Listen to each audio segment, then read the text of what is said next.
A'udzu billahi minasyaitonir rajim. Bismillahirrahmanirrahim. Qala sahibu hadzal kitab rahmatullahi alaihi. Wa sunnah wa qila yajibu. Wa sunnah jang disunatkeun.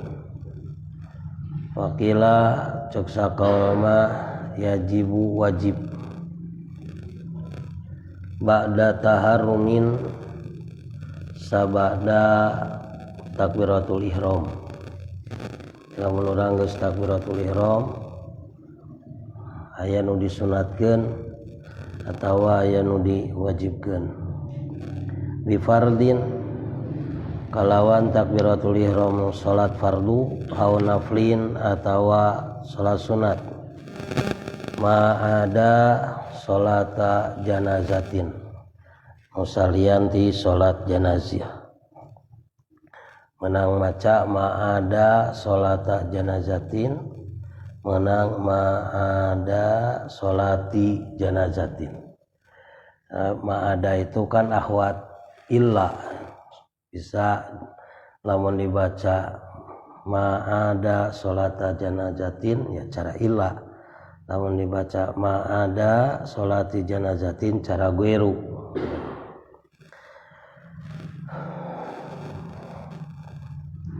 Naon nu disunatkeun teh iftitahun. Iftitah ae du'auhu tegas nama doa iftitah. Sunat urang maca doa iftitah setelah takbiratul ihram, baik itu salat fardu ataupun salat sunat, kecuali salat janazah. Lamun dina salat janazah itu teu disunatkeun maca doa iftitah.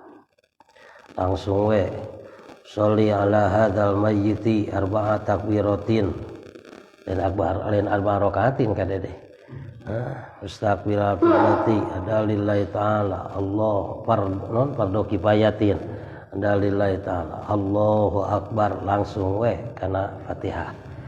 Ari dina salat janazah mah tasalianti salat janazah mah disunatkeun beres maca beres takbiratul ihram teh maca doa iftitah. Sirron dibacana lamun we. Tapi aya syarat. Sunat atau wajib itu ada syarat.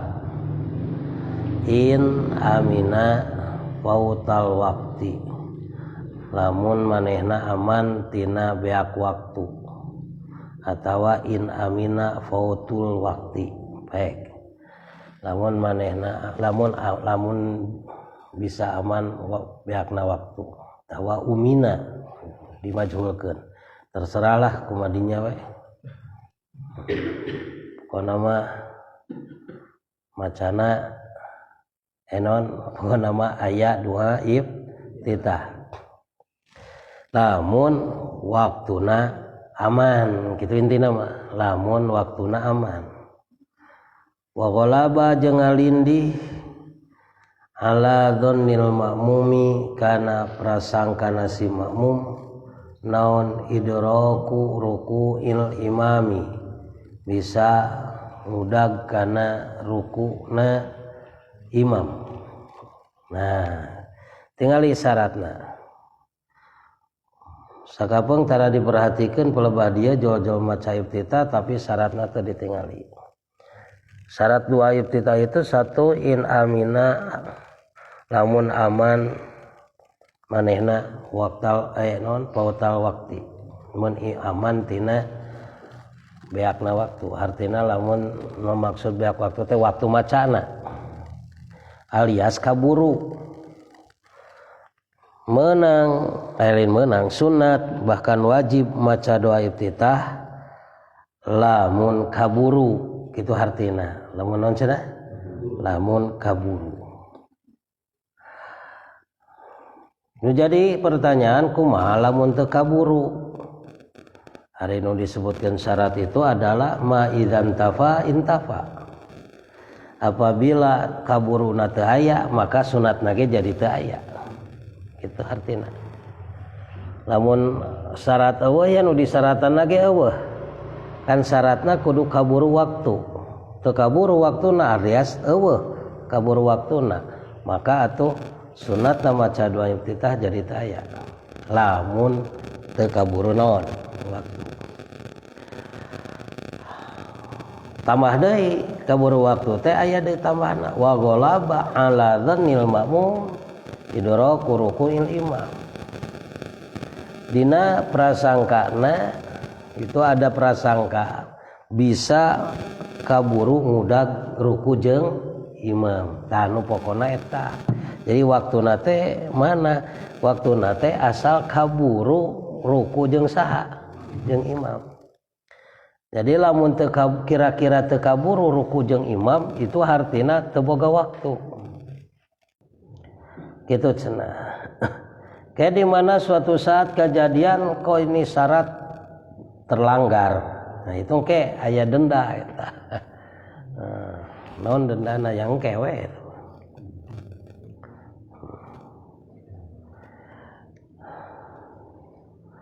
Malam yashra. Nah, tambah deui ya. Salagi teu tandang manehna fi ta'awudzin dina ta'awudz au qiraatin atawa bacaan walau sahwan. Tambah deui syarat nu katilu. Sunnat baca doa iftitah cek sawareh mah wajib. Baca doa iftitah sabada takbiratul ihram malam yasra fi ta'awudzin selama dia belum melaksanakan ta'awudz. Jadi lamun can maca ta'awudz atawa maca surat maca Fatihah walau sahwan sanajan poho sholli fardhul isya'i arba'an rakaati mustaqbilal qiblati ada lillahi ta'ala Allahu akbar a'udzu billahi minasyaitonir rajim. Poho geus ta'awudz tidak ada doa iftitah, awas. Ayat tuluy maca Fatihah bismillahirrahmanirrahim poho can doa iftitah balik deui we Allahu akbar kabira walhamdulillah batal salatna. Nah, geus tandang dina fardu tuluy akhirna lompat kembalikan kana naon? Kana sunat. Itu batal salat. Gitu. Aw yajlis makmumun atawa selama tidak diuk ya si makmum ma imamihi sarta imamna. Wa in ammana ma ta'minihi sanajan manehna ngaaminan maca amin sarta aminna imam. Maksudna kumaha? Ya. Tadi hiji selama encan tandang kana naon-naon aya waktu untuk naon baca doa iftitah. Jadi hatina geus takbiratul ihram tong kaselang heula kuno saja. Atawa kaburu diuk jeung imam. Oh, model kumaha jol-jol diuk jeung imam? Ente ngamasbok cai. Imam kasampak keur diuk. Urang takbiratul ihram Allahu akbar kan tuluy ngilu naon? Diuk. Tuluy urang nangtung ngilu jeung saha? Jeung imam jangan baca iftitah. Karita. Kitu sanggeus geus diuk jeung saha? Jeung imam. Gitu. Malahan digoyahan make goyah ya mas sanajan amin jeung imam seandainya kaburu ya amin jeung imam nama kaburu gitu tah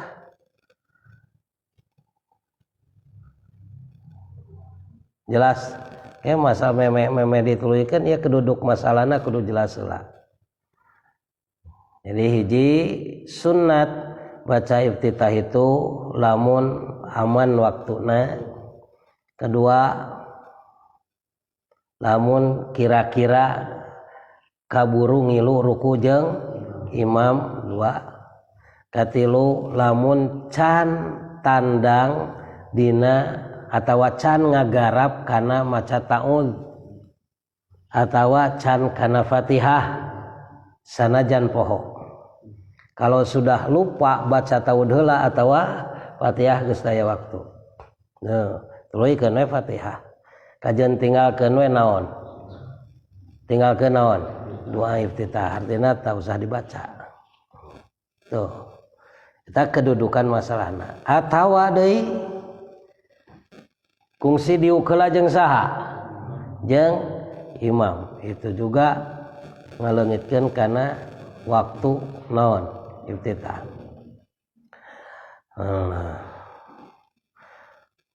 Wa in khaufa ay makmumun fauta suratin sanajan deui si makmum sieun beakeun maca surat seandainya aya waktu keur manehna maca surat sab imam eta biasana lila sok aya kabagian maca surat sanajan kitu kumaha eta ngaran geus diuk atawa ngaran geus anu tadi teh geus tandang wayahna sudah naon cenah naon maca iftitah.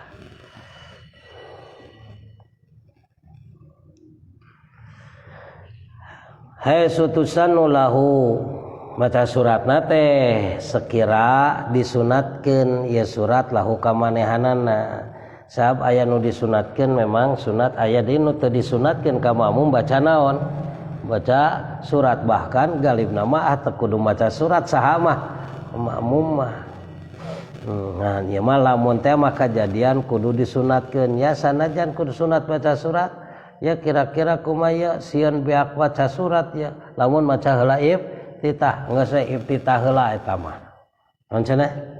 Iftitah heula we eta mah tong waka naon? Naon tong diinget-inget bab surat mah keun we da eta mah paneuri. Naon sababna? Sabab ari waktuna iftitah mah tahakkuk nyata, ari waktuna surat mah kan lila keneh. Ari kedudukan hukumna sarua pada naon? Pada sunat. Mun aya waktu ya udah geus we naon heula.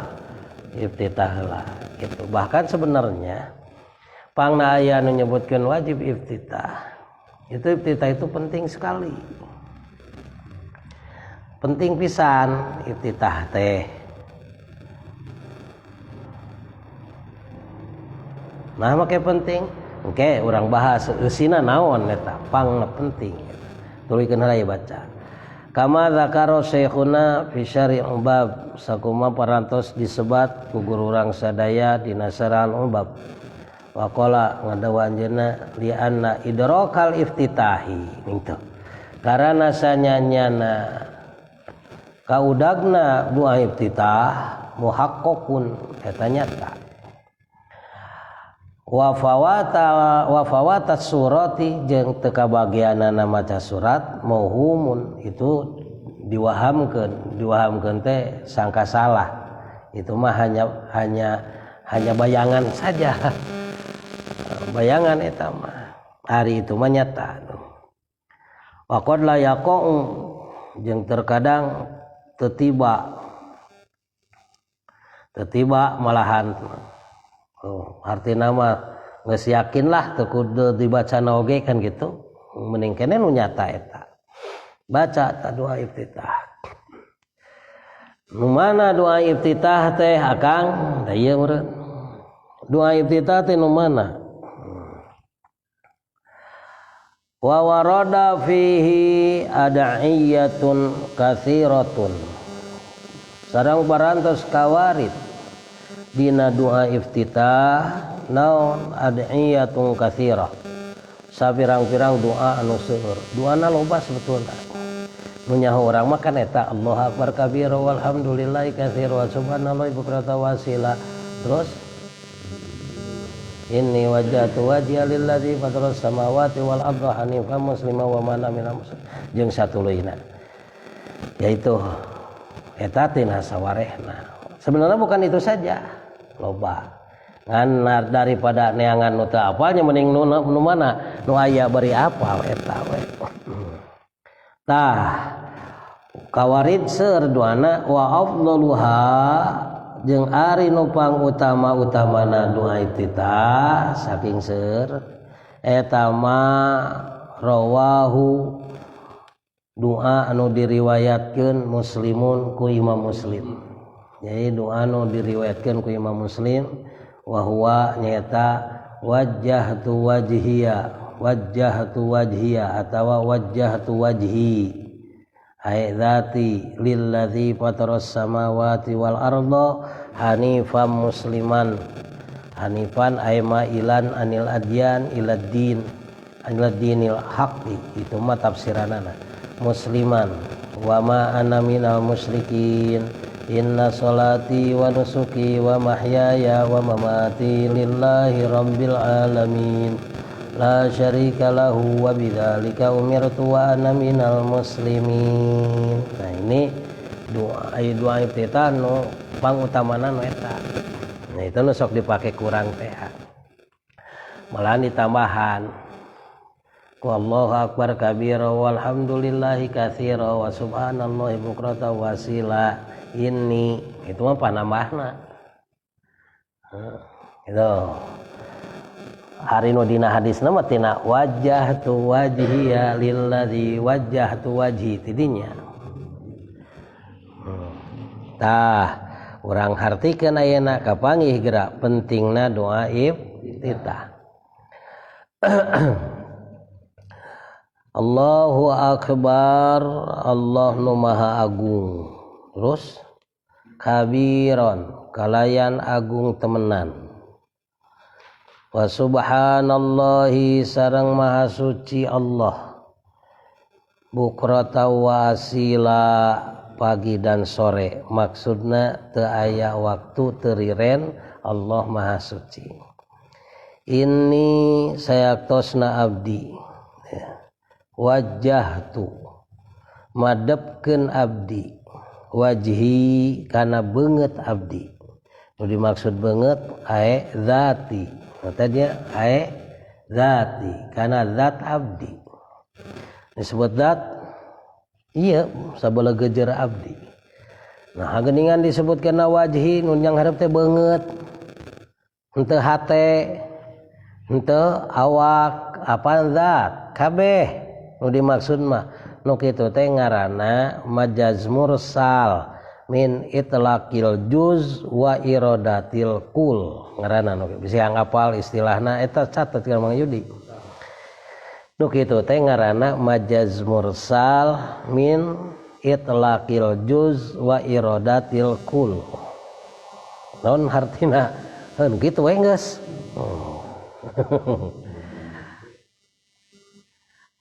Ari bahasana mah wajhi nu disangharepkeun ka Gusti teh nu dibahasakeun mah beungeut.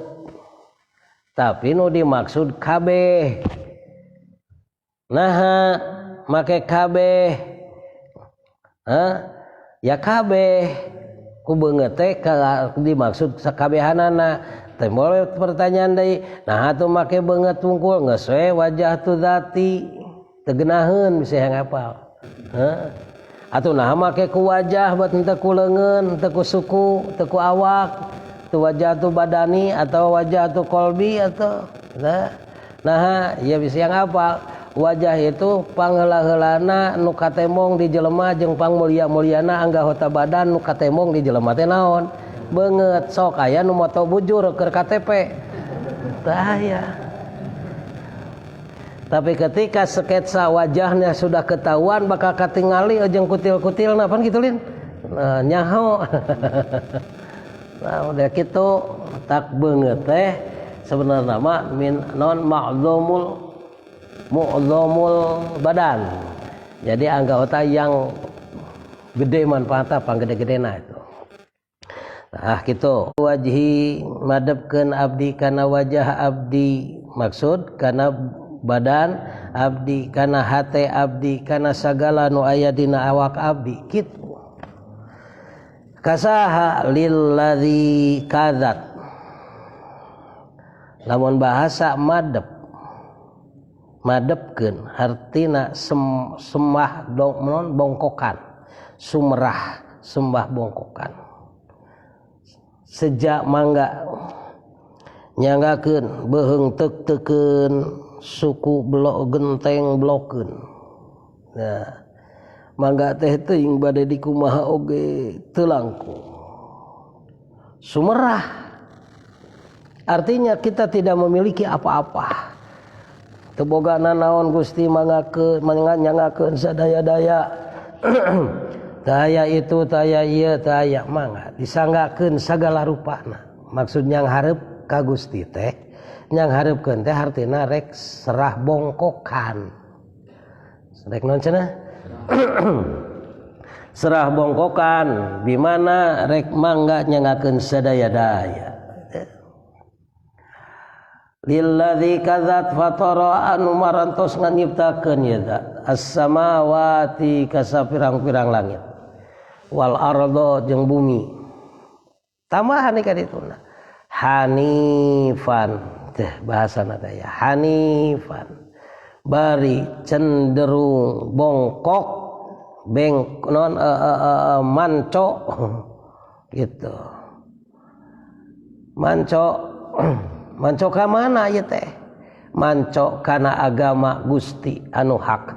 Alias ae mailan anil adyani ila dinil haqqi. Itu kan artina. Mailan condong anil adyani jauh daripada segala agama ila dinil haqqi condongna kana agama anu hak.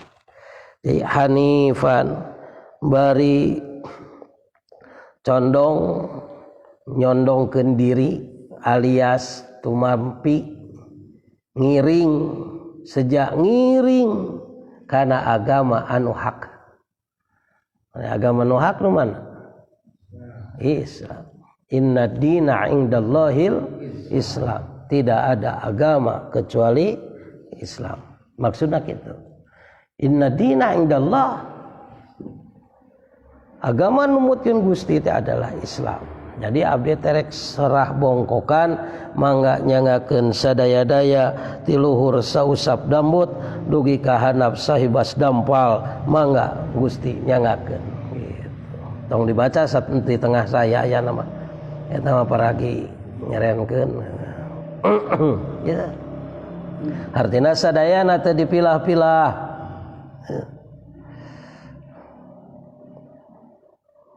Taya teh pembuktian bisa apa? Nu kieu teh ngaranna bukti lisan, ikrar. Urang teh ikrar ka Gusti, Gusti mangga nyangakeun simkuring sejak nyangakeun badan sakujur. Gitu. Sejak bade ngiring we moal istuning mungpang kana agama Gusti gitu. Musliman tulikeun teh bari muslim artina muslim bari pasrah sumerah. Wama ana sareng henteu abdi teh minal musyrikin ti golong-golongan anu musyrik. Abdi teh lain golongan anu musyrik sanes anu menyekutukan Gusti. Nah, artinya membuang segala sesuatu selain Allah. Urang teh kudu bisa ngabuang segala sesuatu salian ti Allah tina awak urang, tina pikiran urang, tina dedeleueun urang, tina sagala rupa mun bisa kabeh. Panon sok tumpah tempo ulah aya nu katempo selain Allah. Maksudna kumaha sih? Emang Allah bisa kakejar kumpanon? Maksudna ulah ningali nu katingalina ku urang tapi tingali nu nyiptakeun nu katingali ku urang. Maksudna urang harus punya rasa di belakang itu ada apa? Katembong weh keagungan Gusti. Contoh ningali jelema wah eta diciptakeun ku Gusti kieu ni indah. Alhamdulillah Gusti. Abdi tepang sareng Kang Yudi teh meuni resep ningalna teh. Coba lamun sigah kuntilanak beureun abdi teh kabur udah gitulah contoh nama. Oh ya teh kaendahan ti Gusti bet diwawuhkeun teh jeung nu kieu abdi mah geuningan alhamdulillah ku Gusti teh teu pernah ditinggalikeun ka jurig jeung ka uka-uka. Bereuna ge teu hayang panggih jeung saha. Kaendahan ti Gusti nu Maha Suci. Ya mah aneh. Geus sedikit teh kenikmatan dari Allah urang teh diwawuhkeun teh bet jeung bangsa jelema. Diwawuhkeun teh jeung anu ku urang kaduga, ieu kenikmatan yang terbesar dari Allah mun dirarasakeun dikeresakeun teh batur mah teu puguh-puguh yeuh duit ge neangan anu eueuh nu teu laku di Indonesia. Deur neangan ube. Hah? Urang mah geus ieu da alhamdulillah nu datang ka urang teh geuningan nu payuhkanna ge datang ti mana? Ti makhluk. Artina si ceuli urang harus bisa mencerna di belakang segala sesuatu yang terdengar. Sabab kabeh eta teh diciptakeun ku saha? Ku Allah. Gitu. Oh Allah teh mere pangdenge ka urang sina ngadengekeun perkara nu ieu, gitu kan? Jauh weh geuningan cek aturan agama, jeung aturanana Gusti teh mikeun teh. Oh ieu mah alus didengekeun, ieu mah goreng didengekeun, kade eta mah ulah didengekeun, pan gitu. Bikin kanyaho ya aturan. Kenikmatan anu gede geus dipikiran can nepi ka dinya. Iraha teuing mikiran ceuli. Nyaho-nyaho geus mangpet kakara we neangan katenbat. Kepangorekut kuping. Leungeun, suku, semuanya. Pan tadi geus wajjahtu wajhi pasrah Gusti mangga nyanggakeun sagala rupina. Gitu. Geus disanggakeun ka Gusti. Musliman bari tumampi musliman. Wa ma ana minal musyrikin. Abdi teh sanes tinu musyrik. Da geuningan lain ge tumampi ka Gusti ari dina hate, dina awak, dina itu masih keneh reuncem ku perkara-perkara nu salian ti Gusti. Artina masih keneh butuh kasalian ti Gusti. Pangna pasrah ka Gusti teh teu aya nu dipikabutuh iwal ti Allah. Sudahlah, enggak ada yang dipikabutuh deui, hanya Allah nu dipikabutuh. Nu sajen perusahaan kecil. Itu ini eueuh nanaonna. Da kabeh ge ku saha eta dikitukeun? Ku Allah. Urang sok salah nepikeun ka cul salat neangan duit. Cul ibadah neangan harta. Wah nepikeun kabebeakan bahkan nepikeun ka stres yang di PHK. Itu. Nah, padahal janji Gusti, hamba kami tongkeung. Hamba kami tongkeung. Nah make tongkeung itu kabeh nu saha sok logikaan ku urang. Pan eta kabehanana nu saha ngahaja, itu semuanya ciptaan Allah. Eta sadayana teh nu Gusti. Lamun urang na dipikanya aku Gusti piraku Gusti teu mikeun karti teu.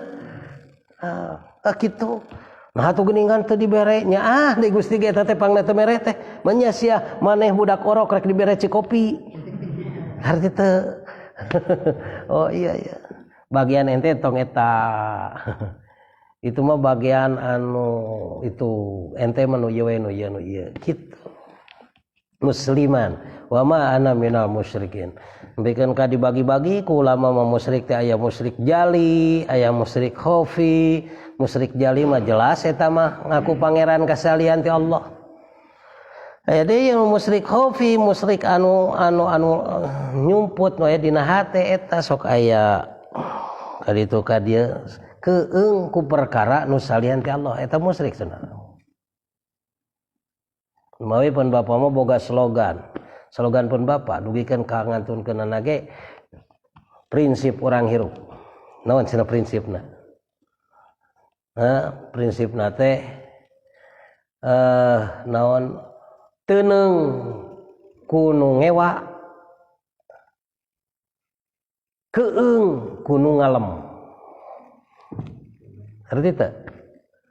Kudu ngewa teuneng hartina teu sieun. Teuneng kudu ngewa.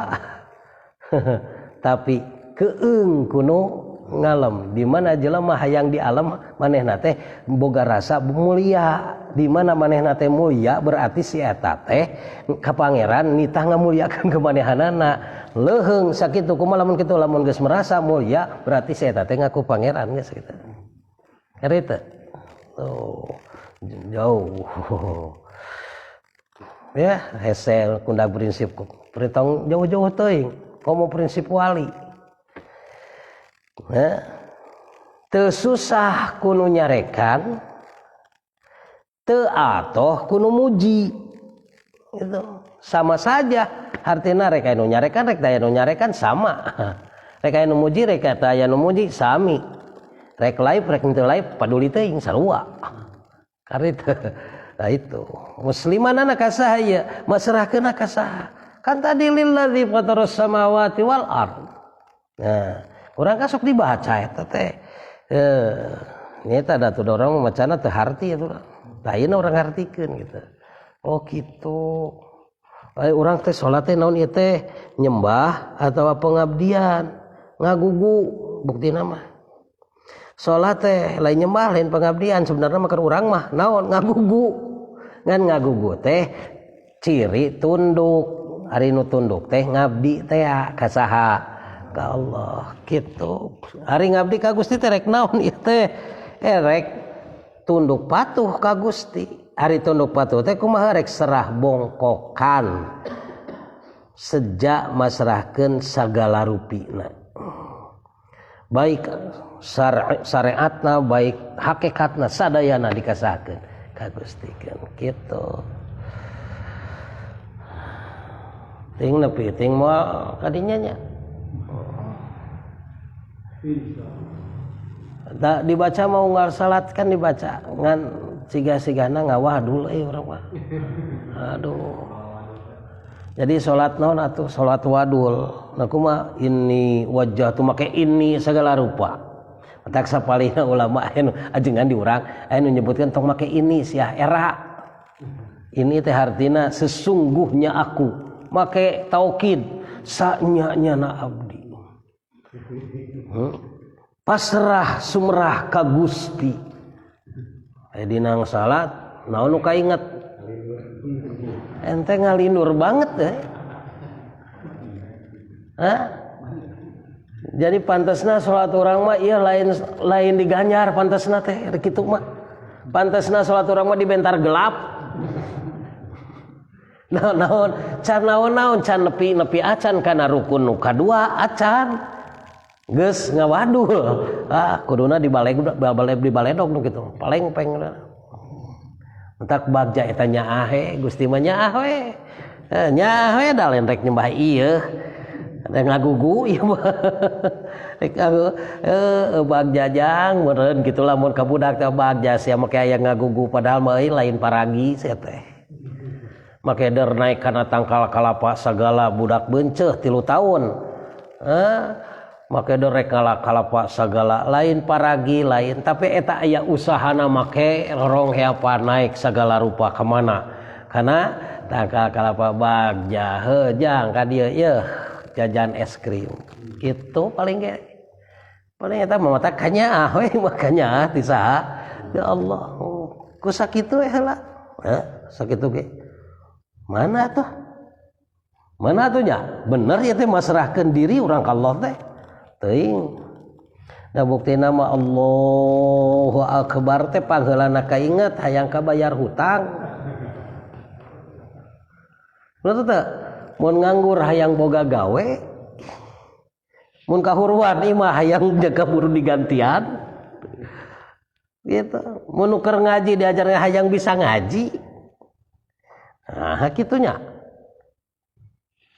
cawadeun kabeh cawadeun atuh kitu mah jadi ente mana atuh ibadah ente teh boga akuan kuring teh hamba Allah tukang ngabdi ka Allah mana da buktina kabehanana ge lain wajjahtu wajhi lillazi fataras samawati wal arda wajjahtu wajhi korbankan aku non badan kaula sejang ngorbankeun badan nyanggakeun serah bongkokan naon kadunungan we nu rek ngagaji nya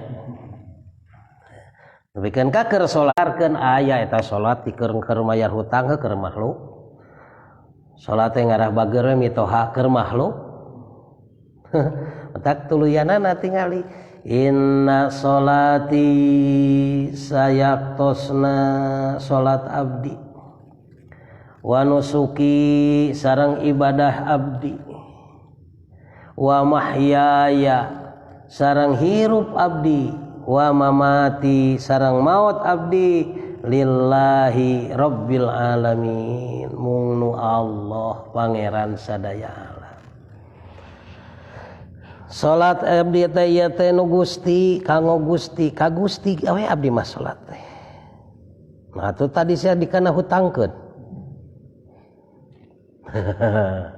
Hirup abdi teh nu Gusti we kanggo Gusti mangga nyangakeun sadaya-dayana sia mah hirup teh mawa karep sorangan. Bener teh?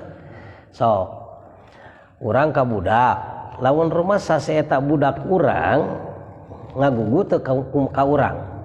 Kan ngagugu da budak urang da urang ge ngagugu ka kolot nah da urang rumasa budak manehanana tapi urang teh boga rasa lain budak seeta hare-hare moal hayang bener teu da buktina budak batur mah moal ngagugu ka urang teu cara ngaguguna budak urang ka urang bener teu eta oh paingan atuh urang mah sok sulaya wae jeung aturan pangeran teh da kitu da lain dika wa ana minal muslimin abdi teh ti golongan jami-jami muslim maksud muslim teh naon anu pasrah sumarah pangna dipiwarang Gusti ka ku Gusti kitu teh da abdi teh rek tunduk ka Gusti pangna rek dipiwarang salat teh abdi teh rek tunduk ka Gusti dipiwarang puasa teh abdi teh tunduk ka Gusti di dihirupan abdi teh panan ku Gusti sagalaku cara ge make undang-undang 45 ngarah naon ngarah sadar tadina salat oge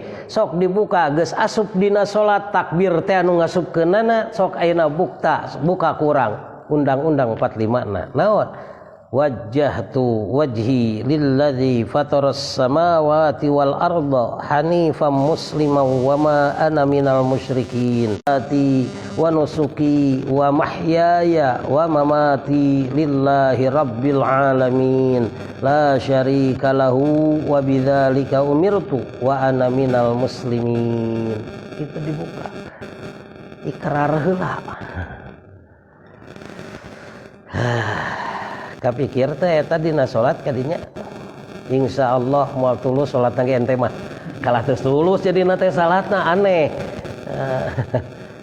mangga we nyangakeun sadaya-daya teh kitu cenah walah jadi panjangnya wa yusannu lima mu'min yasma'u qira'ata imamihi al-isra'u bih disunatkeun ka makmum nu ngadenge bacaan imam naon al-isra'u bih ngagancangkeun kana bacaan nu bieu tah lamun kira-kira oh imam geus kana bacaan surat ya bisi teu kabur Fatihah kumaha gancangkeun ya gancangkeun teh bacaanana malahan nyukup ngalap cukup nutina hadis muslimna we jo langsung we wajjahtu wajhi lilladzi fataras samawati wal arda hanifan musliman bisi aya anu teu maca eta tong kaget eta mah dak kitu ari anu ari Allahu akbar kabira walhamdulillah katsira mah eta mah tambahanana gitu kan itu mungkin ada riwayat yang lain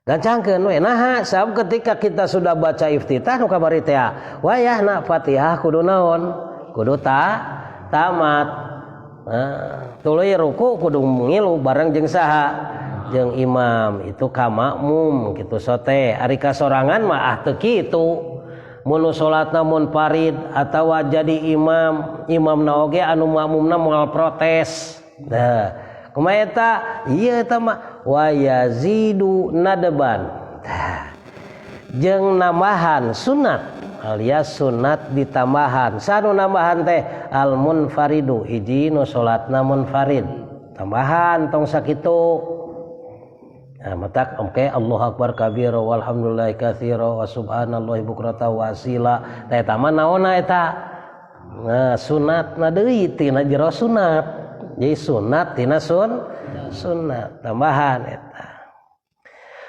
siji Simon Farid tambahan wa imamu mahsurina jeung imam mahsurin teh imam anu makmumna mahsur teh artina bisa dikuasai aya dina naon ngaranna teh di bawah pengaruh manehanana baik itu murid santri atawa mustami itu kan nah boleh silahkan eta mah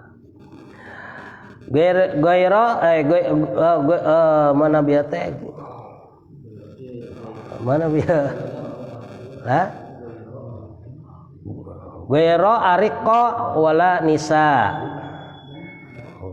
salianti abid entong mah entong ditambahan Gairo meureup can pek rek gairo meunang eta duanana wala nisain jeung lain nisa deui mutajawizatin anu baroga salaki awewe nu baroga salaki entong lila-lila teuing salatna nah dor lobaan teuing sunatna jadina lila teuing salatna karunya salaki rodu anu ridhoun kabehanana bitatwili kana manjangkeunana kana ngalilakeunana ta imam mahsur anu si mahsurna teh ridhoun kana naon kana dililakeunana lafdzon kalayan aya ucapan jadi dia berkata ya mangga kulan matak sok aya dipersilakeun heula mangga walam yatra ghairu jeung teu aya nu salian ti maranehanana. Nah, jadi lamun ada pendatang baru mah kade wain kola sanajan setik naon huduruhu setik hadirna. Lamun aya batur ulah ditambahan. Walam yakunil masjid matrukon jeung masjidan teh dikunci deui. Keur salat lila masjid dikunci bingung eta. Aya nu salat lila-lila teuing itikaf jeros saya di masjid. Di subuh itikaf nepikeun ka lohor. Itikaf kene terus sholat gitu mereka asar maghrib isya gitu.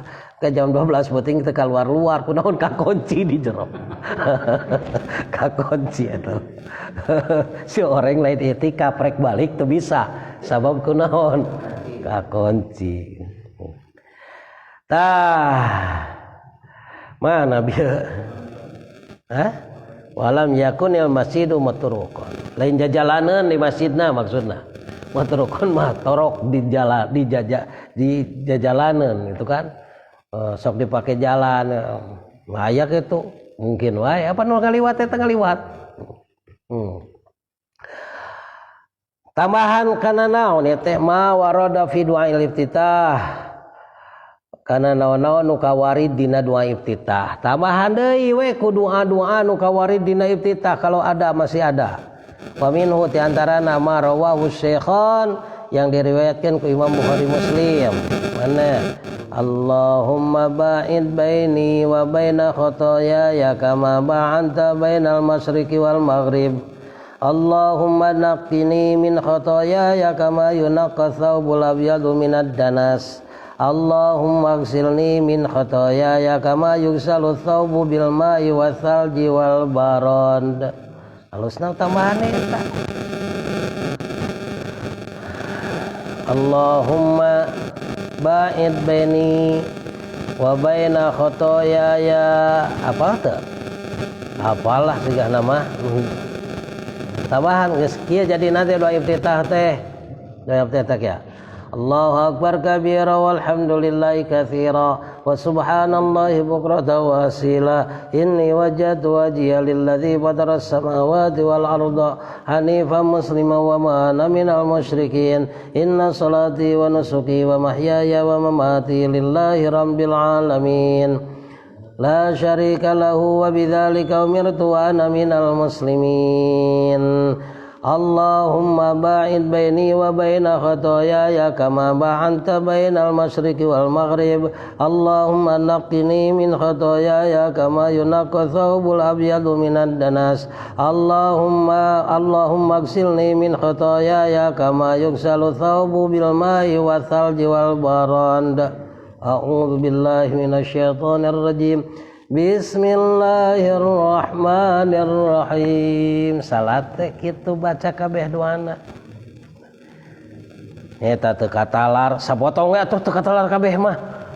Mana we salah sahijina teh antara anu dua bieu naon doa anu bieu make ditempelkeun sagala yo ge sebetulnya setelah tadi pengakuan orang kan hayang dijauhkeun tina kasalahan rumasa urang geuningan ngaku ka Gusti teh wuluh sakitu jauhna masyaallah jauh we ngadoa Allahumma non Gusti Allah ba'id baini mugi Gusti ngajauhkeun antawis abdi wa baina khotoyaya sareng antawis kalepatan abdi naon kama ba'anta bainal masyriqi wal maghrib sapertos Gusti ngarenggangkeun antara wetan jeung kulon Allahumma naqqini min khotoyaya mugi Gusti ngabersihkeun abdi tina kalepatan keluputan abdi kama yunaqqat thawbul abyadu minad danas sakumaha Gusti parantos ngabersihkeun baju bodas tina kokotor